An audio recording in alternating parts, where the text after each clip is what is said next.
Clive Davis. Devil incarnate.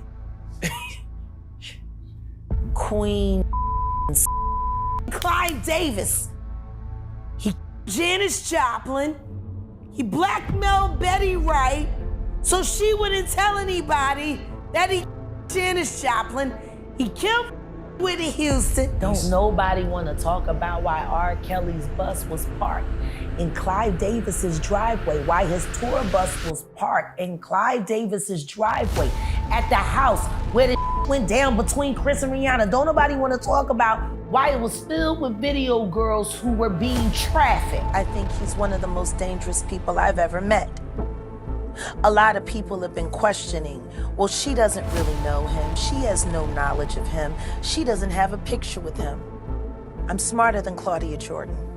I would never take a picture with the devil. Everyone knew he was the devil. He's been the devil for 30 years.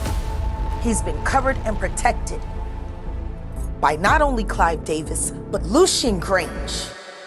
In the world of fame, lights, and big music deals, there's always been a side of the industry that's kept hidden from the public. And now, thanks to explosive new claims from Jaguar Wright, more of that hidden world is being dragged into the spotlight. Jaguar Wright isn't holding back. She's naming names. Clive Davis, Diddy, and even Usher. And what she's saying is shaking the music industry to its core. But this isn't just about celebrity gossip. This is about manipulation, power, and how some of the biggest names in music allegedly use their influence to control and exploit young artists behind closed doors. According to Wright, what happened to artists like Usher, Luther Vandross, and Whitney Houston didn't just happen by chance. It was part of a deeper, more disturbing pattern, led by powerful gatekeepers like Clive Davis and Diddy. So today, we're diving deep into these shocking revelations, what Jaguar Wright exposed, how Clive Davis and Diddy are tied together, and what it all means for the future of the music industry. Let's start with what sparked renewed attention: court testimony involving Diddy. During a recent trial, former Danity Kane member Dawn Richard testified that she witnessed Diddy getting violent with Cassie at a restaurant back in 2010.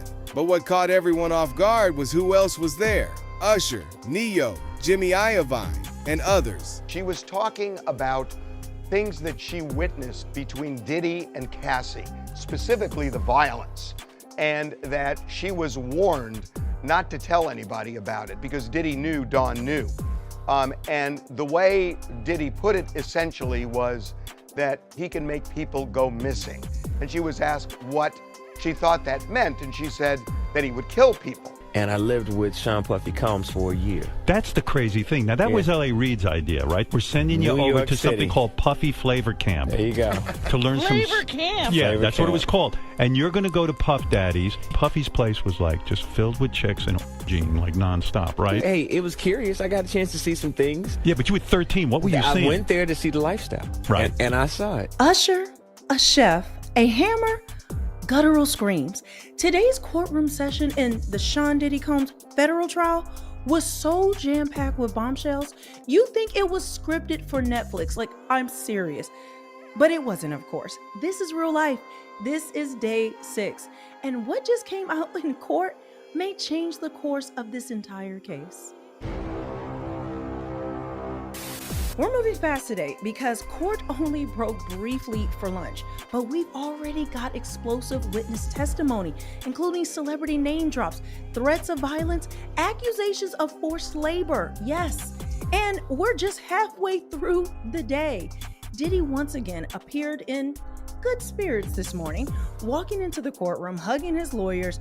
I believe Alex Shapiro and Mark Agnifilo, who Mark is the one who is the lead attorney. There's a bunch of attorneys on his side. But anyway, he was acting like this wasn't a federal racketeering and trafficking trial, the way he was looking. But the tone shifted dramatically when the prosecution and the defense began sparring over a crucial witness, Diddy's former chef. Now, the chef, according to the government, wasn't just a bystander. He was allegedly a victim of forced labor. And the details, well, they opened the floodgates. Mark Agnifilo, clearly frustrated, told the court that this trial was beginning to sound like gossip, as if the prosecution's witnesses were just recycling rumors instead of providing evidence, which they wouldn't be able to do that if they didn't have evidence. Anyway, he seemed particularly upset about the chef's expected testimony, questioning how an incident involving a household employee had anything to do with the racketeering charges on the table. Now, the prosecution, they fired back, and intensely, making it clear that the chef's experience was not only relevant, it was central to their case.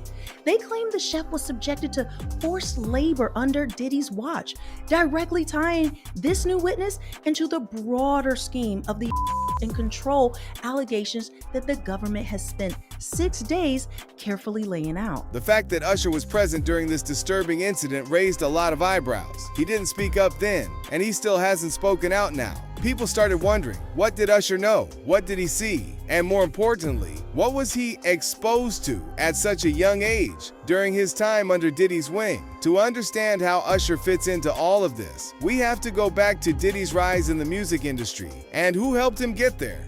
One of the biggest names behind Diddy's early success was Clive Davis, a legendary music executive known for building careers and throwing some of the most extravagant parties in the business. According to Wright, Clive didn't just mentor Diddy in business. She claims Clive taught Diddy how to use power to his advantage, how to create loyalty through favors, and how to keep secrets behind luxury and fame. The parties Clive Davis threw during his prime weren't just about music. They were private events where young talent and big names mixed, and some say there were things happening behind those closed doors that would shock the public if they ever came to light.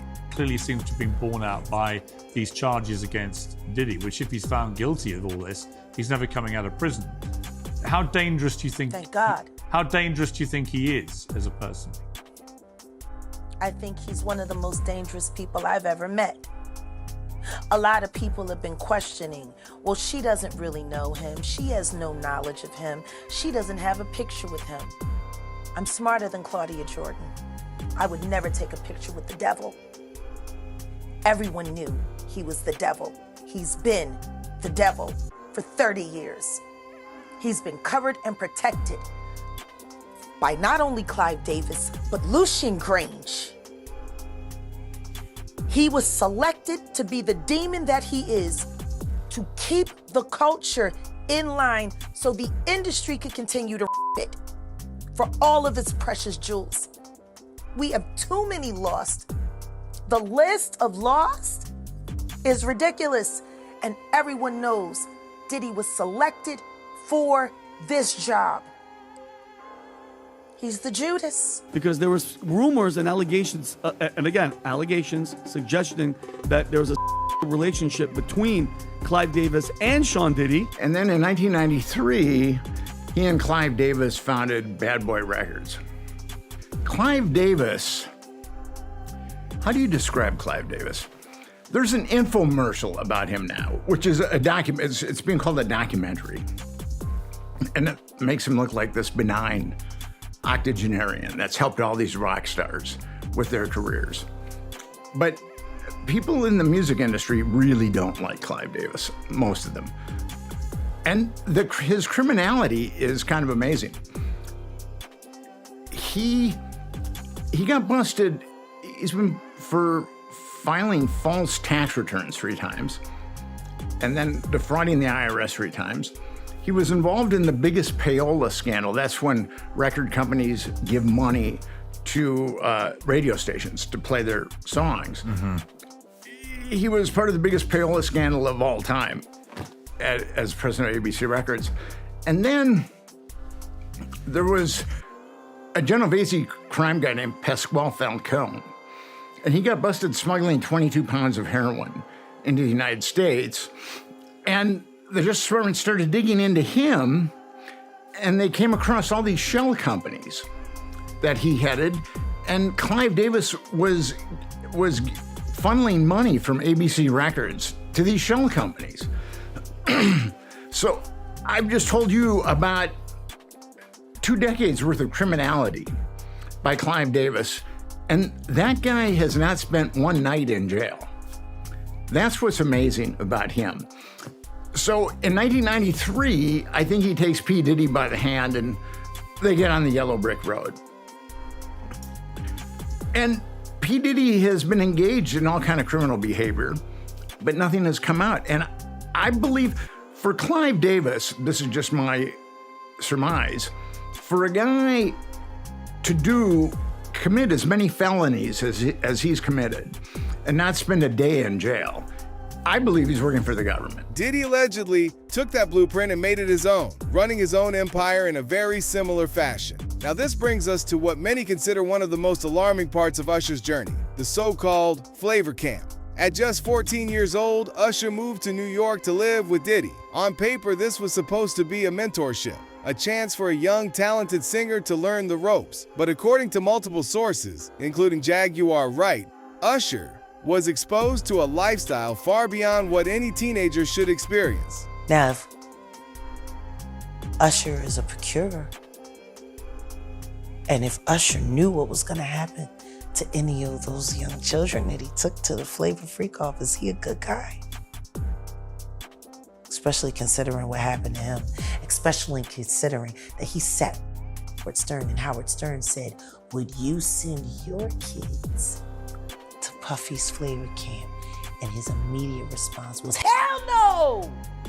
So it's good enough for everybody else's kids, but it's not good enough for yours. Yours are just good enough to die in Lake Lanier with no real investigation. Got it? Like, these aren't good people! Oh. All right, Jeff. He's not good! He's a... And the simple fact that Justin Bieber literally made a public statement and said, Usher asked me to do the Super Bowl with him and I turned it down. I moved to New York City, and I lived with Sean Puffy Combs for a year. That's the crazy thing. Now, that was L.A. Reid's idea, right? We're sending you New over York to City. something called Puffy Flavor Camp. There you go. To learn Flavor Camp. Yeah, Flavor that's what it Camp. was called. And you're going to go to Puff Daddy's. He's going In to... the 90s, do you understand what that's like? Puffy's place was like just filled with chicks and like nonstop, right? No, not really. I Come mean, on. but hey, it was curious. I got a chance to see some things. Yeah, but you were 13. What were you seeing? I went there to see the lifestyle, Right. And I saw it, and it was, but I don't know if I could indulge and understand what I was even looking at. It was pretty wild. It was, So nobody it was tried to, some woman didn't come along. I didn't say that. Okay. I didn't say that. What I did say is that there were very curious things taking place, and I didn't necessarily understand it. Biggie Smalls was there. Biggie Smalls was there. Lil' Kim, Craig Mack. All these people are hanging around. Yeah, man. Faith Evans, And your parents Jodeci, were Mary J. okay? Blige. They didn't know nothing about this. Oh. I was having a good time. You know what I mean? Does he have you doing any chores? Are you doing dishes at all? I mean, to keep you humble somewhat? Or are you just like, can you stay up till 4 a.m. with them and party? I mean, I could. I actually stayed up longer than them. And do you have money? What's going on? I mean, I had like per diem. Yeah. I had like, What like a living. life. Yeah, it's pretty crazy. 14 years old. You're a dad now. Would you ever send your kid to Puffy Camp? Hell no. They called it Flavor Camp, but it was more like a crash course in adult entertainment. Usher himself has dropped vague hints about this in past interviews. He once said he was exposed to a lot at a young age, and even admitted there were some things he would only talk about in a book someday. That statement alone has fueled years of speculation about what really went down in those early years. And Wright's claims go even further, suggesting that Diddy may have offered Usher's presence to Clive Davis as part of their working relationship. Nothing has been confirmed, but the timing and silence from those involved have raised a lot of questions. Diddy trying to get at Bieber the way he was trying to get at Bieber was looking a little predatory. And then Usher came in and discovered it and managed him and got custody of him and promised to look after him. And then he sent him to the diddler. These little motherfuckers, yeah, the Megan, she's bringing new. What you doing? Damn. New? Yeah, well, everybody always saying something new, just like Will Smith sitting there, Illuminati save me. I'm gonna do this live ritual and pray to God that they let me back to the Oscars next year because I'm tired. I'm tired of being played out. Like, all of this is weird. Weird, and it's just, it's the symbolism, it's all of that. I'm tired of Usher. I wish somebody would come out and just like sue him. Like, we need Usher. No, we do. We need a victim to come out and be honest about him, because what I'm realizing is that he's gonna fake the funk into the victim. He's just gonna keep on sucking the devil's. And I don't know, you know, like with a baby, that pacifier, sometimes you gotta pull it out. You know what I'm saying? And take it away, right? When the baby's used to sucking on the pacifier. That motherfucker keeps sucking on that shit. You do what? So you take it out the mouth. Now it's gonna scream and holler, but eventually it will get used to the fact that his mouth is no longer full with that object. And that it's time to just, you know, learn how to live without it. He been sucking on Diddy's a long time. It's time for him to learn how to make this thing happen without the devil's in his mouth. Or You don't think if he sued, he'll just Lil Woody the situation and I don't recall? I don't recall. No, because I think if a victim comes out against Usher, it'll show how egregious this is. Because if he can be a predator, then anybody can be a predator. Can't smile in your face the whole time. You feel what I'm saying? Like, people look at Usher, they don't see that. They're not seeing the victim. They're not seeing that boy that got rushed to the hospital. They're not seeing what the intentions was in his heart when he took Justin Bieber there. Oh. Let's be honest. He took Justin Bieber there. Diddy had been trying to get to Bieber for a minute. And his management was backing him off. But it wasn't until Usher took over management and had guardianship and gave temporary guardianship to the diddler for 48 hours. When Usher got on Shay Shay, and I don't mean to mention other people's platforms, but he got on Shay Shay and he mentioned how great and how good Puff taught him and everything. You know what I'm saying? About the business, right? I know, and people know, that was around that in that time that Puff and Usher did have a situation. And that situation led Usher to the hospital. Now I let Usher explain that to y'all.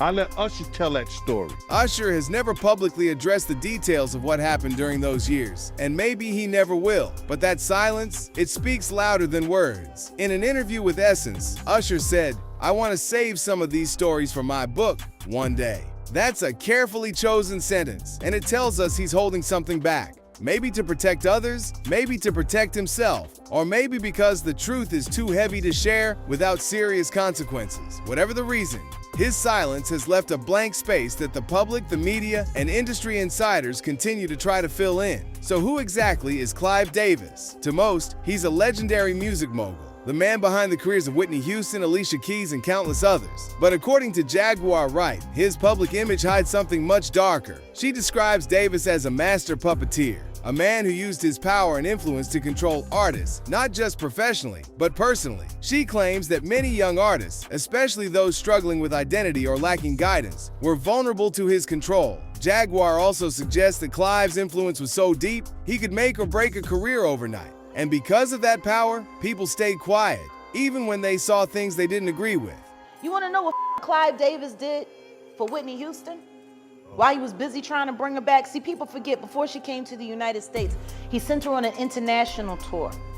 And she went out on tour, and she was still getting high at the time. You know, let's see. What happens if I put in Whitney Houston,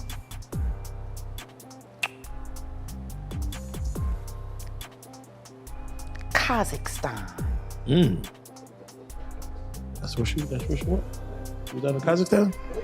Oh, man. This was not long before she passed away. Not because you're happy that she's falling apart, it's just she's doing the crackhead antics so dope. You know what I mean? She was in it. Huh? Yeah. What is my key? Like, she's in front of the president of Kazakhstan. Oh, my God. Oh, my God. But it was good enough to get that check, though.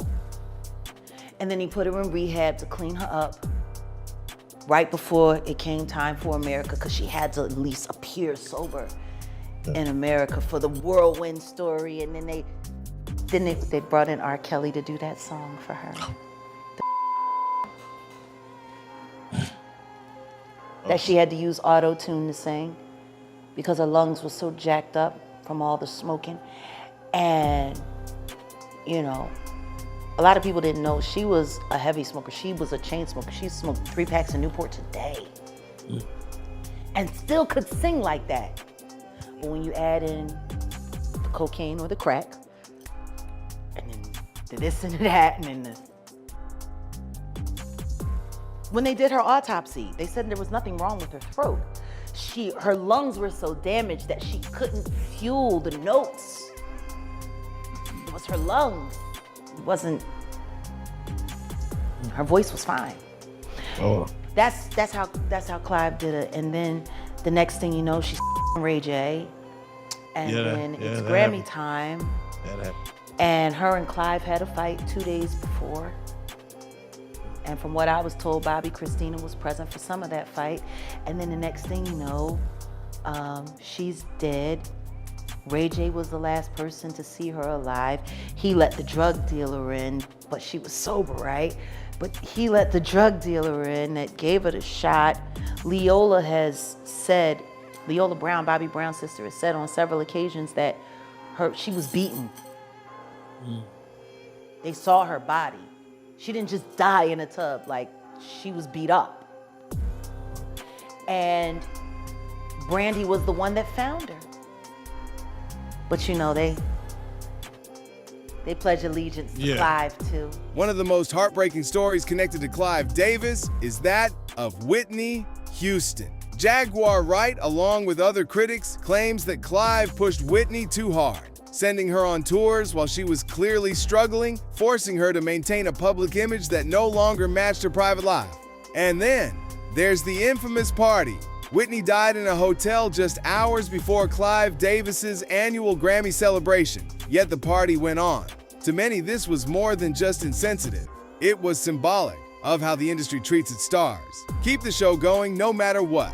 Jaguar believes Clive had a role in Whitney's downfall, not directly, but by enabling the environment that led to her tragic end. Jaguar also speaks out about Luther Vandross, another music legend with a complicated legacy. She says Clive Davis tortured Luther, not physically, but emotionally and professionally. According to her, Davis kept control over Luther by playing on his fears and forcing him to stay quiet about his private life.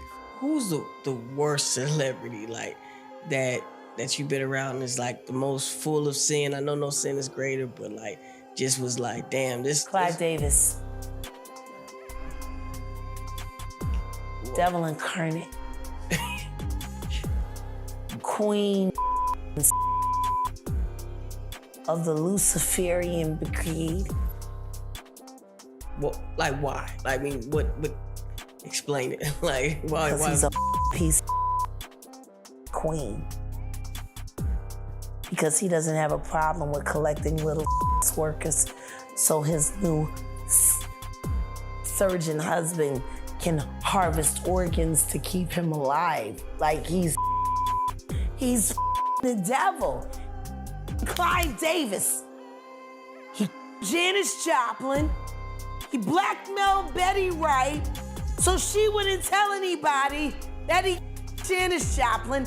He killed Whitney Houston. Luther never publicly came out during his lifetime, and Wright claims that was due in large part to pressure from people like Clive Davis. She says Luther feared losing fans, his career, and even his safety if he ever opened up. And perhaps most chilling of all, Jaguar says if anything ever happens to her, people should look at Clive. That level of fear suggests she believes the industry still protects its most powerful figures, no matter what they've done behind the scenes. Now the cycle seems to continue. Usher, once a teenage protege under Diddy, eventually became a mentor himself. He took Justin Bieber under his wing, even helping to introduce him to Diddy. At the time, I didn't even know who the F Usher was. You know what I'm saying?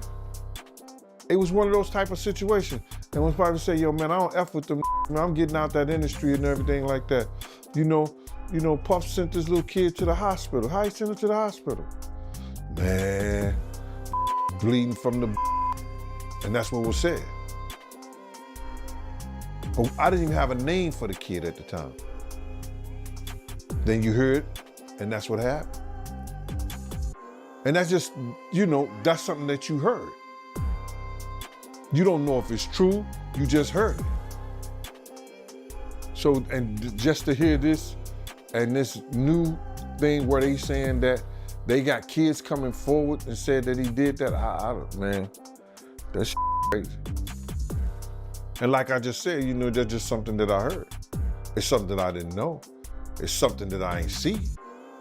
A lot of people want to, because Gene Deal has spoken on certain things that I've heard, I have spoken on it. But then they were just trying to say, I know. No, I'm not scared to say what I heard. And if there's any truth to it, then it's truth to it. Let them find it. Some have raised concerns about that connection. Was Usher repeating the same pattern that shaped him? Was he, knowingly or unknowingly, placing another young artist into the same risky environment? And then there are the lawsuits. Usher has faced legal issues and rumors in recent years, mostly tied to situations involving his private life. Some fans believe these problems may stem from the very things he was exposed to in his youth. Do you think Diddy knows enough that it's a very delicate balance that maybe investigators will want to know these other names and greatly reduce his exposure to criminality to time versus what people would do to keep him quiet? Number one, I've been knowing him a long time, and we was friends. We're not enemies, but we were friends. He's not a dummy, so he's smart enough to work his magic. On top of that, this man right here, he been involved with the FBI for most of his career. He got powerful people. One of his partners who started his company with drug money, President Obama, got him out of prison. So it's not like he don't have no moves. So I don't think nobody should just count him out. I don't think he gonna lay down and just crawl in the corner and die. He probably going through a lot of right now because he probably going through a lot of withdrawals for the drugs. But the industry got him on drugs. My artist, one of the worst mistakes I could have made for protecting my artist is doing a deal at Interscope. When my artist used to pull up in valet, the Murdoch building, they get out, they smell like weed. When they clothes smell like weed. When they made it to any office, it would smell like weed. Those guys, for my artists, they introduced cocaine to my artists. So once they got on cocaine, once they got on drugs, once they got on alcohol, and that's when the weird stuff happened. And I think that's what took Buffy down that lane. Then you gotta remember, Clive Davis, Russell Simmons, Andre Ariel. Simon, come on. Better believe it. Alcohol, drugs. He compromised his manhood. Because he was taught that. He got Usher as a kid. They never recorded no songs, but alcohol, drugs. Simon.